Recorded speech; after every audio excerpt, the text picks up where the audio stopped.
Good morning everyone. Today we will continue Economics Chapter 2 Human as Resource.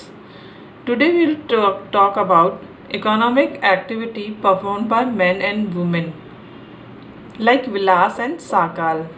People have been engaged in various activity. आप सभी ने देखा होगा कि लोग कहीं ना कहीं किसी न किसी काम में लगे हुए रहते हैं.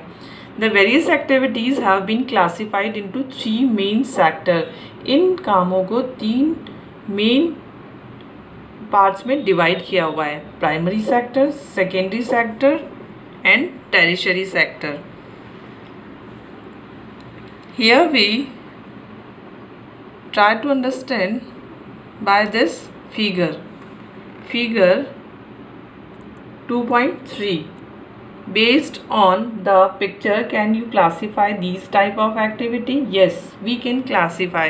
First, look at here. This is first. This is primary sector, this is secondary sector and this is tertiary sector. First we will talk about primary sector. In primary sector, agriculture, forestry, animal husbandry, fishing, poultry farming, mining, quarrying, all are included. इन सबको primary sector में include किया जाता है. In secondary sector manufacturing is including, जहाँ पे इस primary sector से raw material मिलता है उसको मैन्युफैक्चर किया जाता है यानी प्रोटेक्शन लिया जाता है. Third activity is tertiary activity. In tertiary activity included trade, transport, communication, banking, education, health, tourism, services, insurance, etc. are included. These type of activities result in the production of goods, चाहे वो primary sector हो, चाहे वो secondary sector हो, चाहे वो tertiary sector हो. इसमें सर्विसेज प्रोवाइड करवाई जाती है या फिर प्रोडक्शन होता है गुड्स का. These activity are called economic activity. Here we divide economic activity into two parts और activity divided into two parts. First market activity और second non market activity. First we talk about economic activities. Economic activity done by men and women for their remuneration. Remuneration means अगर वो कोई काम करते हैं, जो भी काम उनके द्वारा किया जाता है, चाहे वो लेबर वर्क हो, ऑफिशियल वर्क हो, चाहे प्रोडक्शन वर्क हो, उसके बदले में उन्हें पेमेंट मिलता है डेली बेसिस, मंथली बेसिस. लेकिन जहाँ पे पेमेंट मिलता है वो एक्टिविटी इकोनॉमिक एक्टिविटी कहलाती है. एक्टिविटी परफॉर्म फॉर पे और प्रॉफिट. ये काम प्रॉफिट के लिए या फिर पेमेंट के लिए ही किया जाता है, इसी वजह से ये इकोनॉमिक एक्टिविटी कहलाती है. अगर हम इस पिक्चर में देखें तो यहाँ पे ये फील्ड वर्क कर रहा है, जो फार्मर है फील्ड वर्क कर रहा है. यहाँ पे अगर हम देखते हैं तो ये इंडस्ट्रीज़ हैं. इन इंडस्ट्रीज़ में मैन्युफैक्चरिंग किया जा रहा है यानी कि प्रोडक्शन किया जा रहा है. वहीं अगर हम इस थर्ड को देखते हैं तो यहाँ पे ये सर्विसेज प्रोवाइड करवाई जा रही है यानी शिप है, ये एयरक्राफ्ट है, ये क्रेन है. यहाँ पे ये सब क्या है, ये जो भी प्रोडक्शन है गुड्स हैं उनको लोड कर रहा है. इसमें लोड करने के बाद उसको एक्सपोर्ट किया जा रहा है और इंपोर्ट भी किया जा सकता है. और ये जो प्लेन आपको दिख रहा है ये क्या करता है, ये लोगों को एक जगह से दूसरी जगह लाता और ले जाता है. यानी कि ये क्या कर रहे हैं, तीनों ही सर्विसेज प्रोवाइड करवा रहे हैं. तो ये सब किस में इंक्लूडेड है, इकोनॉमिक एक्टिविटीज़ में. अगर हम बात करते हैं नॉन इकोनॉमिक एक्टिविटीज़ की. Non economic activities are products for self consumption. Non economic activity किसके लिए की जाती है, सेल्फ कंजम्पशन के लिए. यानी जो काम खुद के बेनिफिट के लिए या खुद के कंजम्पशन के लिए, अपने उपयोग के लिए किया जाता है, वो नॉन इकोनॉमिक एक्टिविटी कहलाती है. अभी इसमें जो कंजम्पशन लेवल है वो किसी भी लेवल तक हो जाता है, यानी कि जो मम्मी घर में काम करती है यानी हाउस होल्ड वर्क करती है वो भी नॉन इकोनॉमिक एक्टिविटी कहलाती है। वहीं पे अगर हम किसी को सर्विसेज करने के लिए काम करते हैं जिसके बदले में कोई भी पेमेंट नहीं लेते हैं वो भी नॉन इकोनॉमिक एक्टिविटी कहलाती है। जैसे किसी की हेल्प करना, किसी को कुछ लाके दे देना, रोड क्रॉस करा देना, इस तरह की एक्टिविटीज़ नॉन इकोनॉमिक एक्टिविटीज़ कहलाती हैं। Due to historical and cultural reason, there is a division of labor between men and women. हमारी सोसाइटी में शुरू से ही डिवीज़न चला रहा है men and women में। तो यहाँ पे क्या होता है कि जो वुमेन है वो हाउस होल्ड वर्क करती है एंड मेन जो है मेन बाहर के सारे काम करते हैं। जैसे कि अगर हम एग्जांपल लेते हैं तो ये देखते हैं women generally look after domestic chores and men work in the fields. Sakal's mother Sheela cooks food, जैसे साकाल की मदर घर में रहती थी और घर के सारे काम किया करती थी, उसी तरह से उसके फादर फील्ड वर्क करते थे। Sakal's father Buta cultivate the field, sells the produce in the market and earn money for the family. Sheela is not paid for services delivered to upbringing to of the family. इसमें हमने क्या देखा कि शीला जो साकाल की mother हैं उनको उस काम के लिए जो कि वो घर में करती हैं कोई भी पेमेंट नहीं दिया जाता है, जबकि उस साकाल के फादर और उसके अंकल यानी बूटा सिंह जो फार्मिंग एक्टिविटी करते हैं, जो प्रोडक्शन होता है उस प्राइमरी सेक्टर से उसको वो मार्केट में सेल करते हैं और उसके बदले में वो प्रॉफिट लेते हैं। यानी उन्हें तो उनके काम के बदले में प्रॉफिट हो रहा है लेकिन उसकी मदर को सेल्फ कंजम्पशन हो रहा है, सेल्फ सेटिस्फेक्शन हो रहा है, उनको उसके लिए कोई पेमेंट नहीं मिलता है। Gita mother of Vilas earn an income by selling fish. अगर हम वही बात करते हैं विलास की मदर की, जो एग्जांपल हमने लास्ट टॉपिक में पढ़े थे, तो विलास की मदर क्या करती है, फ़िश सेल करती हैं और उसके बदले में उन्हें कुछ थोड़ा अमाउंट मनी मिलता है। तो ये कहा जा सकता है कि women are paid for their work less when they enter the labour market. यानी लेबर वर्क अगर वुमेन करती है तो उसे इन कंपैरिजन ऑफ मेन बराबर रेम्यूनरेशन नहीं मिलता है। Their earning like that of their male counterpart in determined on the basis of education and skill. लेकिन अगर नॉलेज बढ़ती जाती है, जैसे एजुकेशन हेल्थ के लिए हमने पढ़ा था कि ह्यूमन रिसोर्स को अगर एजुकेट किया जाए, वो अगर हेल्दी हो तो अपने स्किल्स को बढ़ा सकता है।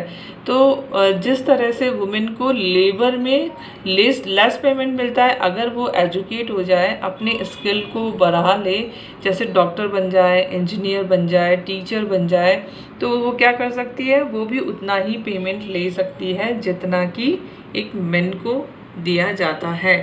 Education helps individual to make better use of the economic opportunity available before him. Education and skill are the major determinants of earning of any individual in the market. यानी कि दोनों को बराबरी का हक कौन दिलाती है, एजुकेशन दिलाती है। लेकिन अपने समाज में यानी कि एक इंडियन सोसाइटी में हमेशा से ये होता रहा है, a majority of women have mere education and low skill formation. Women are paid low compared to men always. हमेशा से ही लेबर वर्क में वुमेन को इन कंपैरिजन टू मेन हमेशा से ही लेस पेड किया जाता है।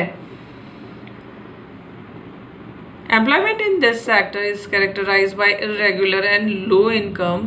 In this sector, there is an absence of basic facility like maternity leave, child care and other social security system.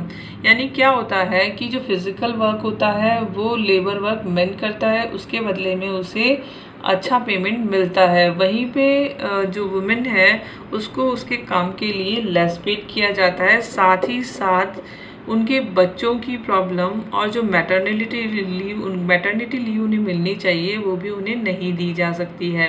तो इसी वजह से अगर एजुकेशन वो गेन कर लेती हैं तो वो भी आगे बढ़ सकती हैं। Some women have entered administrative and other services including jobs. वो इन एडमिनिस्ट्रेटिव सर्विसेज को ले सकती हैं और अच्छा परफॉर्म कर सकती है।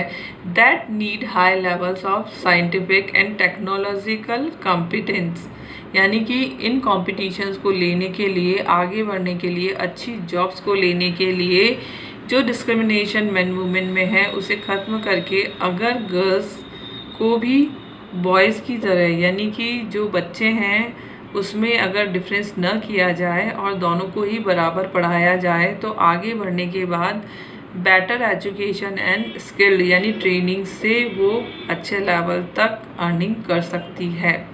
अब हम बात करते हैं क्वालिटी ऑफ पॉपुलेशन, यानी टोटल पॉपुलेशन। इंडिया में आप देखते हैं कि पॉपुलेशन तो बहुत ज़्यादा है, लेकिन उसमें से प्रोडक्टिव पॉपुलेशन कितनी है। प्रोडक्टिव पॉपुलेशन का मतलब है जो काम करती है या काम करने लायक हैं, वो कितनी है। हमने अपने आसपास चारों तरफ बहुत सारे ऐसे लोग देखे हैं जो कोई भी अच्छा काम नहीं करते हैं, या फिर हम कह सकते हैं कि वो सिर्फ अपना टाइम ही पास करते हैं। तो इसका मेन रीज़न क्या है कि उनके पास अच्छी एजुकेशन नहीं है। तो quality of population depends upon the literacy rate, health of a person, indicate by life expectancy and skill formation acquired by the people of the country। अगर उसे अच्छी एजुकेशन मिले, अगर हेल्थ केयर मिले, यानी वो हेल्दी रहे, अच्छी पढ़ाई करे, तभी वो अपनी एजुकेशन कंप्लीट करने के बाद क्या कर सकता है, आगे बढ़ सकता है, क्वालिटी को इम्प्रूव कर सकता है। Quality of population ultimately decide the growth rate of country. तो अगर क्वालिटी पॉपुलेशन होगी, यानी सभी लोग अच्छे पढ़े लिखे होंगे, हेल्दी होंगे, तो वो प्रोडक्टिव में कन्वर्ट हो सकते हैं। वो किस ओर ले जा सकते हैं देश को, वो कंट्री की ग्रोथ रेट बढ़ा सकते हैं, जीडीपी को बढ़ा सकते हैं। अगर हम बात करते हैं जीडीपी की, तो अभी जैसे कि कोविड-19 जो कोरोना वायरस की वजह से अभी स्टे एट होम, सभी लोग घरों में बैठे हुए हैं, उससे क्या हो गया है, प्रोडक्टिविटी नहीं के बराबर हो गई है, यानी प्रोडक्शन हो ही नहीं रहा है, तो जीडीपी इम्प्रूव नहीं हो रही है बल्कि और डाउन होती जा रही है। तो इससे हम आइडिया लगा सकते हैं कि अगर सभी मिलके काम करते हैं तो कितना अच्छा होता है प्रोडक्शन, और अगर नहीं करते हैं तो कंट्री को क्या प्रॉब्लम होती है, यानी उसकी इकोनॉमी डाउन हो जाती है। तो इसमें हम पहले लेंगे education. First will talk about education. अगर हम इसमें एग्जांपल देखते हैं तो Sakal's education in the initial years of his life bore him the fruits in the later years in term of good jobs and salary. यानी साकाल ने जो शुरू से एजुकेशन गेन की, यानी शुरुआत में जब वो स्कूल गया तब उसको कोई रिज़ल्ट नहीं मिला, तब उसको क्या फ़ायदा हुआ, वो स्कूल जाता रहा और पढ़ता रहा। जब उसने अपनी एजुकेशन कंप्लीट कर ली तो उसी एजुकेशन की वजह से उसे अच्छी जॉब भी मिली और अच्छी सैलरी भी मिली। We saw education was an important input for the growth of Sakal. हमने क्या देखा कि विलास और साकाल, विलास को एजुकेशन नहीं मिली, वो स्कूल नहीं गया, तो वो जहाँ था वहीं रह गया। वहीं साकाल स्कूल पढ़ने गया, उसने अपनी एजुकेशन कंप्लीट की और इसी वजह से उसको बेनिफिट मिला और वो आगे अच्छी जॉब और अच्छी सैलरी के लिए लायबल हुआ, यानी कि उसको मिला। It opened aspiration and development values of life. Not only for Sakal, education contributes towards the growth of society also. Sakal और विलास का जो हमने एग्जाम्पल पढ़ा था, ये सिर्फ उनके ही लिए नहीं है बल्कि ऑल सोसाइटी, यानी हमारे पूरे समाज के लिए है। अगर हर बच्चे को इसी तरह से अच्छी शिक्षा दी जाए, यानी कि गुड एजुकेशन प्रोवाइड करवाई जाए, तो वो क्या कर सकते हैं, अपनी सोसाइटी की ग्रोथ कर सकते हैं, और वो सोसाइटी की ग्रोथ अगर होती है तो वो नेशनल इनकम को भी इम्प्रूव कर सकते हैं। It enhances the national income, cultural richness, and increase the efficiency of governance. There is a provision made by providing universal access, retention, and quality in elementary education with a special emphasis on girls. तो इसके लिए government क्या कर रही है? Government भी पूरी कोशिश कर रही है कि समाज में रहने वाले यानी सोसाइटी में जितनी भी है लोग रहते हैं, चाहे वो गर्ल हैं चाहे वो बॉय हैं, सभी को यूनिवर्सल लेवल पे यानी वैश्विक स्तर पर जितने लोग यानी कि हम देश देखते हैं विदेश देखते हैं, तो उसके हिसाब से जितनी एजुकेशन रिक्वायर्ड है गवर्नमेंट उसके लिए कोशिश कर रही है, स्पेशली फॉर गर्ल्स, क्योंकि हमारी सोसाइटी में लड़कियों को कम पढ़ाया जाता है। There is also an establishment of sitting of school like Navodaya. Sir government क्या कर रही है? नवोदय स्कूल ओपन किया है उन्होंने, Navodaya Vidyalaya in each district. Vocational streams have been developed to equip large number of high school students with occupational related to knowledge and skill. Elementary education जो government ने start की है वो 6 to 14 ईयर्स यानी कि 6 साल से बच्चा अगर पढ़ना शुरू करता है 14 ईयर्स तक वो कहाँ तक पहुँच जाता है? नियर अबाउट 8 क्लास तक अगर वो पढ़ लेता है तो उसे सेकेंडरी हायर सेकेंडरी लेवल की फ्री एजुकेशन गवर्नमेंट प्रोवाइड करवाती है। उसके लिए उन्होंने हर डिस्ट्रिक्ट में नवोदय विद्यालय भी खोले हुए हैं। अब वो वहाँ क्या करती हैं कि उनको स्किल्ड करने के लिए वोकेशनल टाइप ऑफ कोर्स भी उन्होंने स्टार्ट किए हैं, ताकि अगर उन कामों को वो सीख जाएं तो वो अपना कोई भी सेल्फ बिजनेस स्टार्ट कर सकते हैं। Here is bar graph shows us Census of India 2001 series first India's paper first of 2001। यहाँ पे क्या शो किया जा रहा है? लिटरेसी रेट इन इंडिया कि 1951 से लेके और 2001 तक का इसमें दिया हुआ है। 2011 तक की मैं आपको बात करती हूँ, लेटेस्ट जो डाटा है वो 2011 तक का है। 1951 में अगर हम बार देखते हैं तो ग्रीन बार हमको क्या शो कर रहा है? एजुकेशन ऑफ वुमेन, यानी कि 51 में education of women very less, बहुत ही कम हुआ करती थी, जबकि male education in comparison to women बहुत ज़्यादा हुआ करती थी। वहीं अगर हम 61, 71, 81, 91, 2001, 2011 तक अगर हम देखते हैं तो उसमें रेगुलर इंक्रीमेंट हो रहा है, यानी उसमें बढ़ोतरी हो रही है। जो मेल एजुकेशन है वो तो इंक्रीज़ हो ही रही है, साथ ही फीमेल एजुकेशन भी डे बाय डे इंक्रीज़ होती जा रही है।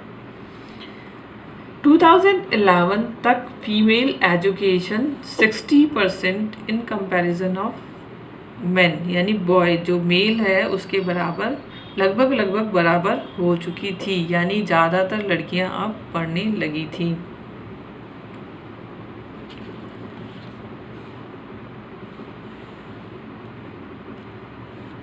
Now we talk about सर्व शिक्षा अभियान।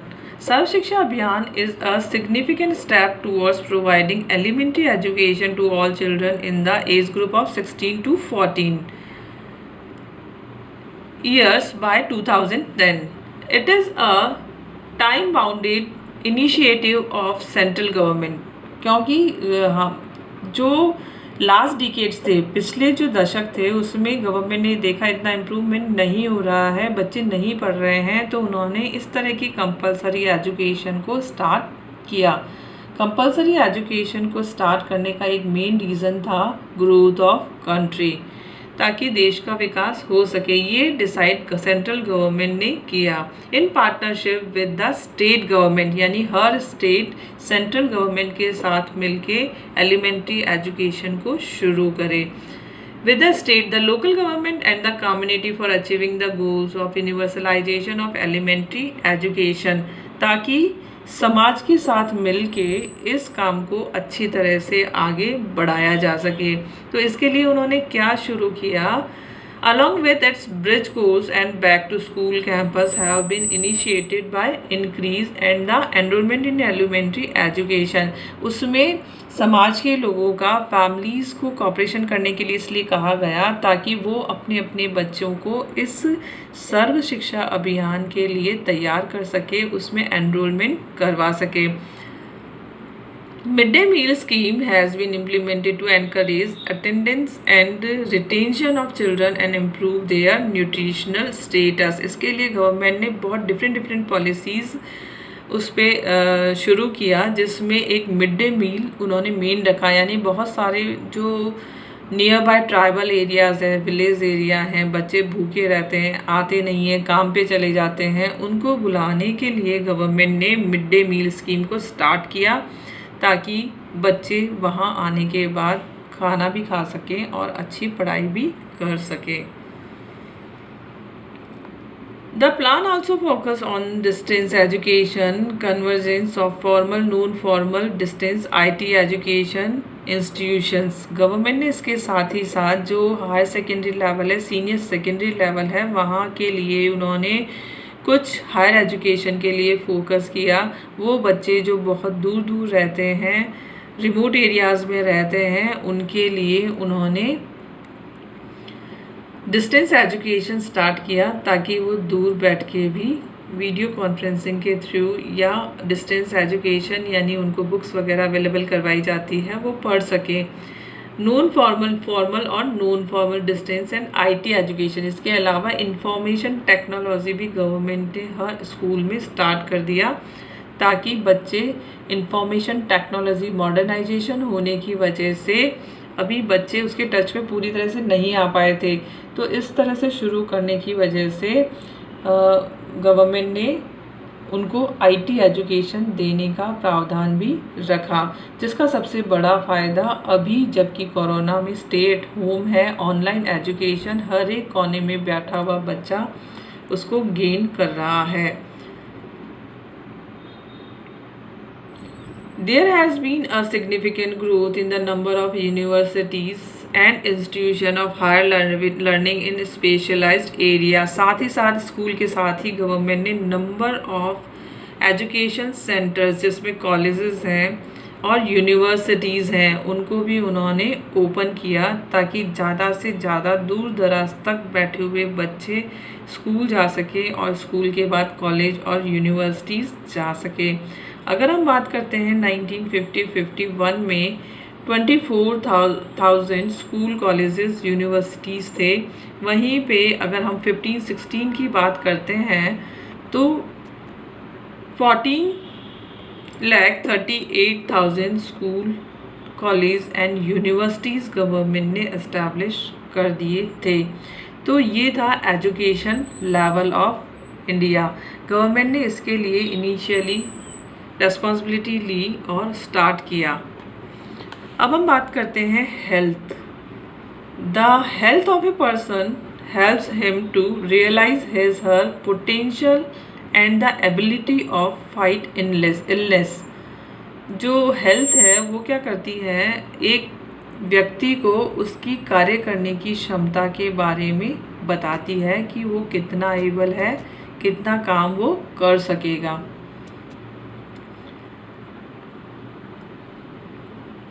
Firm maximum profit. क्या आप सोचते हैं कि अगर कोई भी एक फर्म है तो वो किसी अनहेल्दी पर्सन को काम पे रख सकती है? नहीं, वो किसी भी अनहेल्दी पर्सन को काम पे नहीं रखेगी। वो सिर्फ ये चाहती है कि उसे ज़्यादा से ज़्यादा प्रॉफिट हो और इसके लिए वो एफिशिएंटली वर्कर एफिशिएंसी बहुत ज़रूरी होती है। जो एफिशिएंट वर्कर होते हैं, हेल्दी वर्कर होते हैं, उन्हीं को वो रखना चाहते हैं। तो हम कह सकते हैं कि जो ऑर्गेनाइजेशन है वो क्या करती है, अपनी ऑर्गेनाइजेशन की ग्रोथ के लिए, ग्रोथ ऑफ ऑर्गेनाइजेशन, वो हेल्दी पर्सन को अच्छे आउटपुट के लिए रखती है। Health is an indispensable basis of realizing one's well-being. Henceforth, improvement in the health status of population has been the priority of country or national policy too. Aims at improving the accessibility of healthcare, family welfare and nutritional services with a special focus of underprivileged segment of the population। तो government ने इसके लिए भी काफ़ी efforts किए हैं, उन लोगों पे उन्होंने ज़्यादा ध्यान दिया है जो गरीब हैं और इन सब चीज़ों को नहीं एक्सेस कर पा रहे हैं। तो इसको लेने के लिए गवर्नमेंट ने बहुत सारी डिस्पेंसरीज़ यानी PSC ओपन की है ताकि ज़्यादा से ज़्यादा लोगों को इसका फ़ायदा मिल सके।